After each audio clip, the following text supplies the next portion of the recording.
Welcome to the Lightning Round, brought to you by Moviga. I'm Lee, with your weekly source for all things movies, video games, and more. So grab your ponchos and let's catch up on this week's news. Concord gets released and gets a max concurrent Steam player count of 697. So please tell me why Sony decided it made sense to create a hero shooter competitor that isn't free from a not well-known studio with characters that would probably do better in a Guardians of the Galaxy style story game. The internet has not been loving this game, and in fact, after $100 million and 8 years in development, this game is on the fast track to being considered the biggest flop in history. According to the majority of reviews, the characters and stories told seem tone-deaf. And to me, it just seems like lately some studios are trying to make games as a statement rather than fun games that the consumer will enjoy. The biggest question for me, though, is who thought we needed another hero shooter?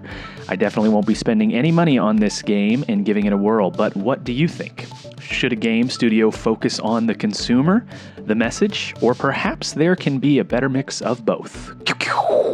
In a little bit of irony and good timing in my life, that is, the Jurassic Park IP gets a 7th installment. Jurassic World Rebirth is confirmed to take place 5 years after Dominion.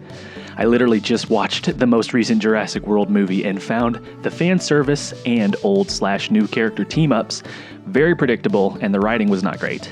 I can appreciate callbacks and fan service as much as the next person, but this movie was overkill. I actually finished the movie and said, well, let's hope that's the last of those movies. Not even 2 days later, this new movie gets confirmed. Can we please stop making poorly written movies that rely too heavily on the nostalgia and VFX to sell tickets? To be fair, there were a few really cool moments in the newest movie, especially when it came to specific dinosaur reveals and some of the tension that wasn't a throwback to the previous movies. But let's please keep up with those practical effects. That's what made the Jurassic Park movie so incredible in the first place. Practical effects or bust. Okay? Thanks. Bye. Sigourney Weaver gets to check another major film universe off of her list of things she's in. Last week, she confirms her Star Wars debut in the upcoming Mandalorian and Grogu movie. I think this is great. Sigourney Weaver has a ton of great franchises under her belt, and I doubt we'll be disappointed with her performance, no matter how small. What her role and involvement look like is still a bit of a mystery to me, but I can't wait. The Mandalorian has carried the Star Wars franchise for the last few years, in my opinion, and an A-lister like Sigourney Weaver is a great addition to an already great cast.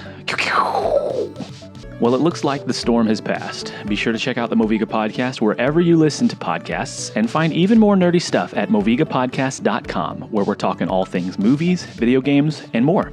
I'm Lee, and thanks for joining me this week for The Lightning Round.